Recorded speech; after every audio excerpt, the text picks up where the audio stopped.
बचा लो। हम बचा देगा, कोई बात नहीं। भैया क्या हुआ इसको, क्या हुआ?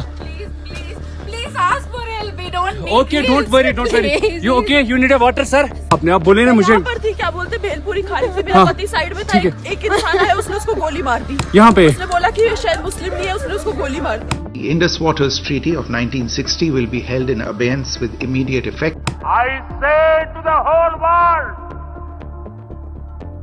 India will identify, track and punish every terrorist and their backers.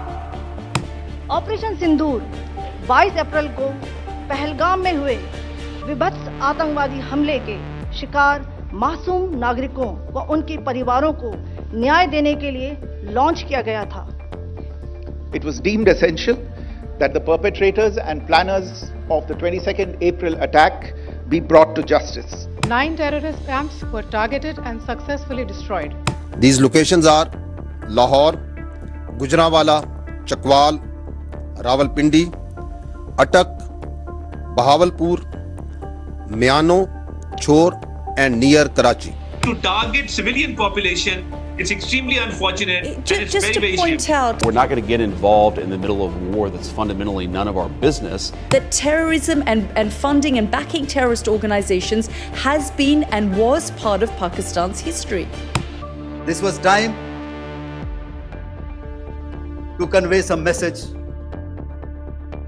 to our adversaries. We were of course prepared. A few things have been said at the level of the Prime Minister. Bharat पर आतंकी हमला हुआ तो मुंह तोड़ जवाब दिया जाएगा।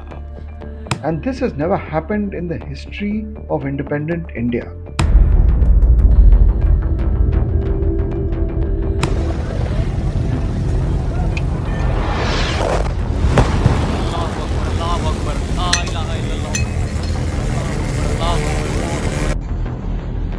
Operation Sindoor, India's 25 minutes blitz on 7th May, hitting 9 carefully selected targets inside Pakistan and Pakistan-occupied Jammu and Kashmir, all terrorist camps and headquarters of the Lashkar-e-Toiba and the Jaish-e-Mohammed.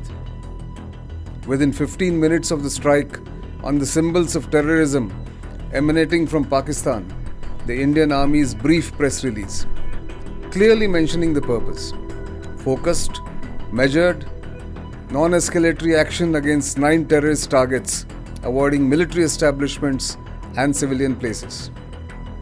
Hours later, at a press conference, the Foreign Secretary gave a context to India's retaliatory action. The name of the operation, Sindoor, was chosen by Prime Minister Narendra Modi himself, a tribute to the women who were widowed by the dastardly terrorist attack in Pahalgam a fortnight earlier.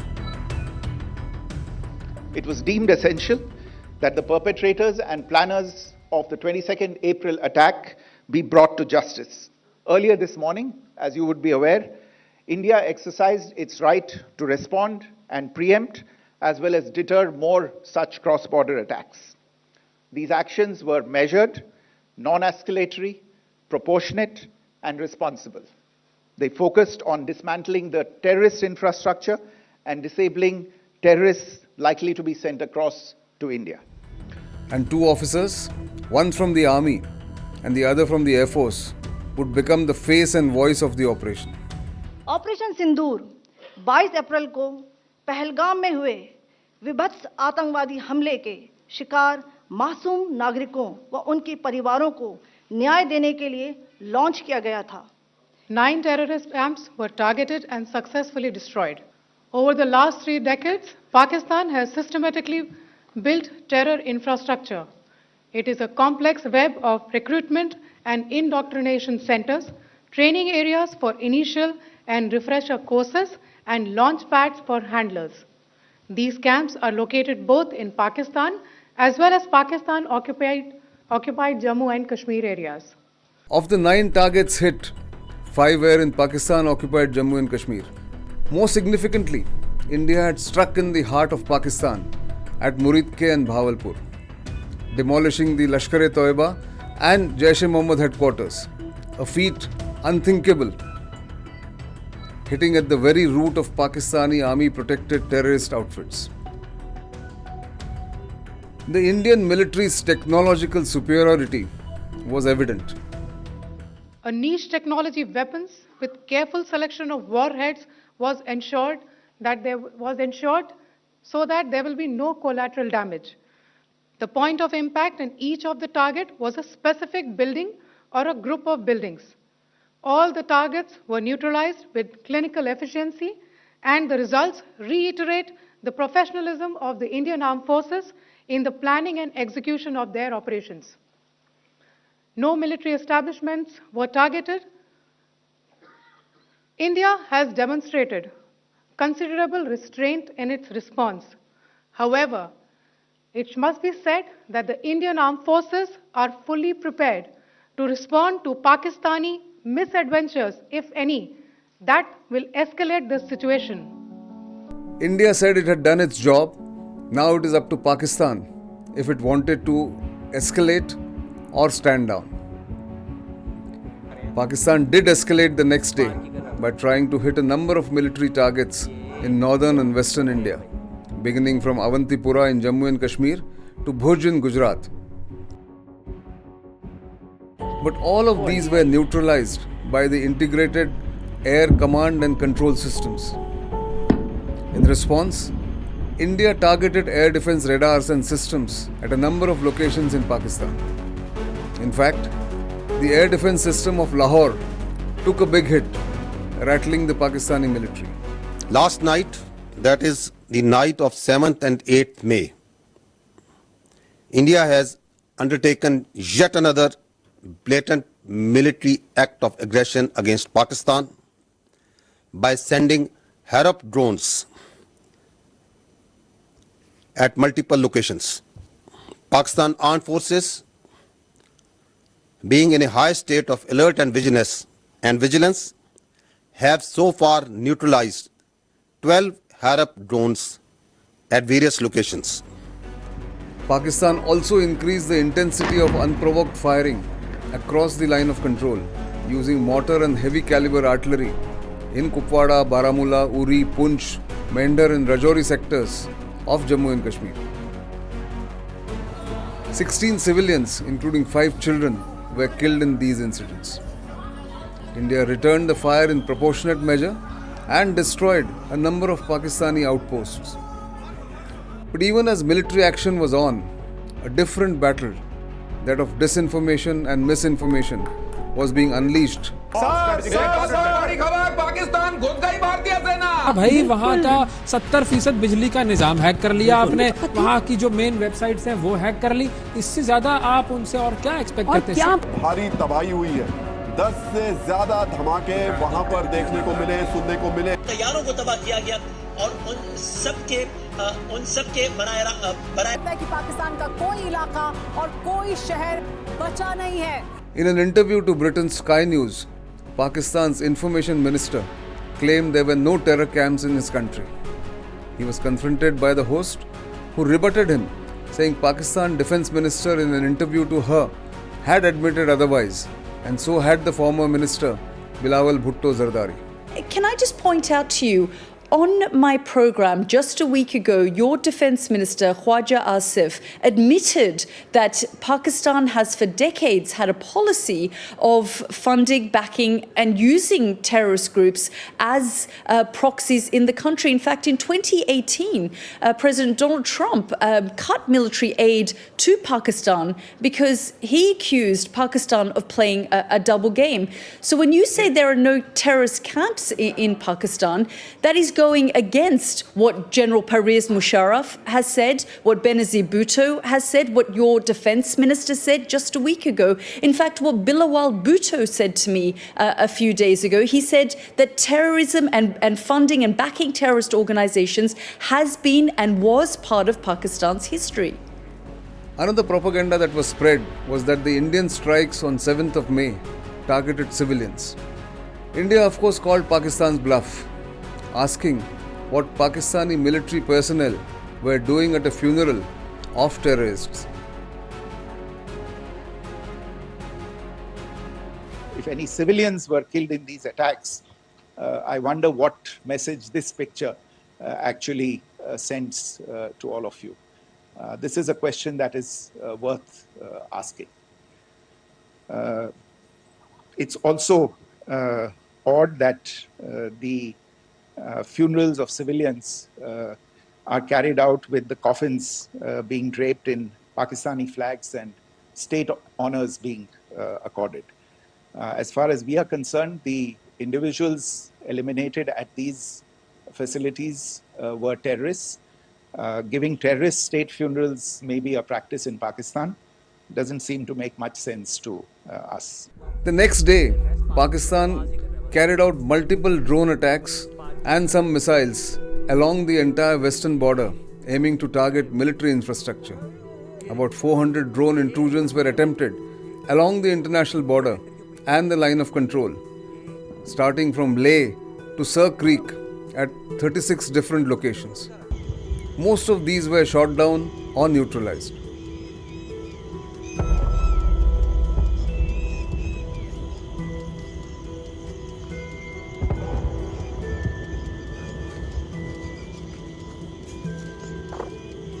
At the heart of India's air defense was the indigenous Akash Tir system, a fully autonomous, AI-driven C4ISR or Command, Control, Communications, Computers, Intelligence, Surveillance and Reconnaissance platform. It unifies radar, sensor, communication and air defense systems into one seamless combat cloud. And unlike conventional systems that rely on human operators and command chains, Akash Tir sees, decides and acts autonomously. Meanwhile, there was very little international attention to the conflict till morning of May 9. Even the United States had kept a hands-off approach, calling it none of our business. What we can do is try to encourage these folks to de-escalate a little bit, but we're not going to get involved in the middle of a war that's fundamentally none of our business and has nothing to do with America's ability to control it. You know, America can't tell the Indians to lay down their arms. We can't tell the Pakistanis to lay down their arms. And so we're going to continue to pursue this thing through diplomatic channels. Our hope and our expectation is that this is not going to spiral into a broader regional war or, God forbid, a nuclear conflict. Matters suddenly turned late that night when Vance called Prime Minister Modi around 10:30 p.m. Indian Standard Time and informed India that the US had picked up intelligence about a likely massive attack planned by Pakistan in the next few hours. PM Modi listened and told Vance, "We will respond with double intensity if the attack goes through." India's military brass was told to be ready and directed to respond appropriately and as ferociously as possible. Sure enough, Pakistan's massive escalatory attack came post-midnight. Drones and high-speed missiles again targeted civilian areas and military infrastructure. Most drones were disabled or shot down. A high-speed missile was intercepted over Sirsa in Haryana. By dawn on 10th May, India launched its heaviest counterattack on 9 military bases in Pakistan, from Rafiki to Rahim Yar Khan.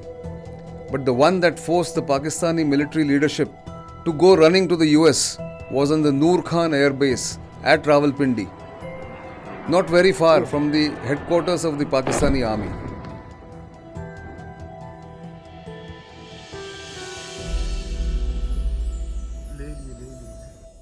Following these relentless attacks on our air bases, on our forward positions, and on our civilian targets, this was time to convey some message to our adversaries. And therefore, a decision was taken to strike where it would hurt. Pakistani military targets at Rafiki, Murid, Chaklala, Rahim Yar Khan, Sukur and Chunian were engaged using air-launched precision weapons. Radar sites at Pasroor and Sialkot Aviation Base were also targeted using precision munitions. The damage inflicted was huge, as these images before and after the strikes show. The Indian Air Force bypassed and jammed Pakistan's Chinese-supplied air defense systems, completing the mission in just 23 minutes, using standoff weapons like scalp missiles, hammer bombs, and even the BrahMos missile, which is India's own joint venture with Russian technology. This demonstrated decisively India's technological edge. Unnerved by the strikes, the Pakistanis reached out to US Secretary of State Marco Rubio, who in turn got in touch with India's External Affairs Minister, Dr. S. Jaishankar. The Americans were told in no uncertain terms by India's External Affairs Minister that he must call India's Director General of Military Operations. Then, Pakistan's DGMO, Major General Kashif Abdullah, did call his Indian counterpart Lieutenant General Rajiv Ghai and sought a ceasefire. India agreed. This was on Saturday, the 10th of May. 2 days later, Prime Minister Modi said Operation Sindoor had eliminated over 100 terrorists and set a new normal in India's fight against terrorism. Bharat पर आतंकी हमला हुआ तो मुंह तोड़ जवाब दिया जाएगा। हम अपने तरीके से, अपनी शर्तों पर जवाब देकर रहेंगे। हर उस जगह जाकर कठोर कार्रवाई करेंगे जहां से आतंकी जड़ें निकलती हैं। दूसरा, कोई भी न्यूक्लियर ब्लैकमेल भारत नहीं सहेगा। न्यूक्लियर ब्लैकमेल की आड़ में पनप रहे आतंकी ठिकानों पर भारत सटीक और निर्णायक प्रहार करेगा। तीसरा, हम आतंक की सरपरस्त सरकार और आतंक के आकाओं को अलग अलग नहीं देखेंगे। ऑपरेशन सिंदूर के दौरान दुनिया ने पाकिस्तान का वो घिनौना सच फिर देखा है, जब मारे गए आतंकियों को विदाई देने पाकिस्तानी सेना के बड़े बड़े अफसर उमड़ पड़े। स्टेट स्पॉन्सर्ड टेररिज्म का ये बहुत बड़ा सबूत है। Prime Minister made clear what was India's new normal. Fitting response to every terror attack, no tolerance for nuclear blackmail, no distinction between terrorists and those supporting them in Pakistan. Security analysts believe Prime Minister Modi's explicit mention of India's response to future terrorist attacks is a first. This is the first time in my living memory that a few things have been said at the level of the Prime Minister. Number one, that if there is a terrorist attack, we will respond. Now, this was done in 16, in 19, so what is new this time? I think what is new this time is he is saying that not only will I respond because this is the new normal, but I will respond in a manner that hits the heart of the terror machine. And I will hit the sponsors and the masterminds. And I will not make any difference between the masterminds and government-sponsored terrorism. And the most important is, he has said all of this not in anticipation of an action, but after having taken the action. So he is actually telling you that I mean what I say. And this has never happened in the history of independent India. This is historic. Historic indeed. And the trigger for that was the carnage of civilians in the Kashmir Valley. On Tuesday, the 22nd of April, the lush green meadows of Baisaran Valley looked as picturesque as ever. About 1,500 odd tourists were soaking in the natural beauty of the place ringed by dense forest till gunshots rang out. Eyewitnesses said 3 to 4 men dressed in uniform emerged from the woods, singled out male tourists, asking them about their religion and shot them dead. The mayhem lasted about 20 minutes in which 26 tourists, including a Nepalese national, were killed. Baisarin is about 6 kilometers from Pahalgam. The distance isn't motorable. So to get there, one can either walk or take a pony ride. By the time help arrived and the security forces surrounded the area, the terrorists had vanished into the wilderness. The relative inaccessibility of the place, a sizable gathering, there were no security presence, and the surrounding woods had made it a convenient terror target. As clippings of the aftermath were posted and shared on social media, and news of the carnage emerged, the extent of devastation amplified many times over. This was the maximum civilian casualty in a single incident of terrorism unleashed in India since the 26/11 Mumbai attacks.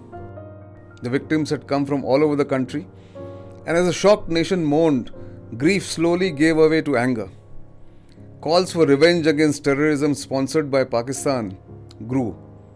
Prime Minister Modi, who was on a visit to Saudi Arabia, cut his trip short and returned home immediately. An emergency meeting of the Cabinet Committee on Security, or CCS, India's apex body on security matters, followed. At a late evening press briefing, Foreign Secretary Misri articulated India's initial diplomatic response to terrorism emanating from Pakistan. The Indus Waters Treaty of 1960 will be held in abeyance with immediate effect until Pakistan credibly and irrevocably abjures its support for cross-border terrorism. 2. The integrated checkpost Atari will be closed with immediate effect. Those who have crossed over with valid endorsements may return through that route before 1 May 2025. 3. Pakistani nationals will not be permitted to travel to India under the SAARC visa exemption scheme visas. Any SVES visas issued in the past to Pakistani nationals are deemed cancelled. Any Pakistani national currently in India under SVES visa has 48 hours to leave India. 4. The Defence, Military, Naval and Air Advisors in the Pakistani High Commission in New Delhi are declared persona non grata. They have a week to leave India. India will be withdrawing its own Defence, Navy and Air Advisors from the Indian High Commission in Islamabad. These posts in the respective High Commissions are deemed annulled. 5 support staff of the service advisors will also be withdrawn from both High Commissions. 5. The overall strength of the High Commissions will be brought down to 30 from the present 55 through further reductions to be effected by 1st May 2025. The CCS reviewed the overall security situation and directed all forces to maintain high vigil. It resolved that the perpetrators of this attack will be brought to justice and their sponsors held to account. The next day, the hint of a kinetic action came from the highest political office in the country. At a public event in Bihar, PM Modi veered off the Hindi script, brought up the Pahalgam terrorist attack and sent out a message for the globe. Today, from the soil of Bihar, I say to the whole world, India will identify, track and punish every terrorist and their backers. We will pursue them to the ends of the earth. India's spirit will never be broken by terrorism. Terrorism will not go unpunished. Every effort will be made to ensure that justice is done. At this meeting of the defense top brass, 6 days later, the Prime Minister is said to have given a free hand to armed forces to respond to Pahalgam. That meant complete operational freedom to decide on what to strike, how to strike, and when to strike. After a series of meetings involving National Security Advisor Ajit Doval and the military top brass, a list of 34 targets was drawn up, with a detailed cost-benefit analysis of each target and a response it could elicit from the adversary built in. Finally, these targets were whittled down to 9. They were hit on 7th May morning. Operation Sindoor demonstrated India's tri-service synergy, the effectiveness of air defense systems, and the excellence of Make in India defense platforms. The challenge now is to scale it up to the next level so that future operations deliver just like Operation Sindoor did.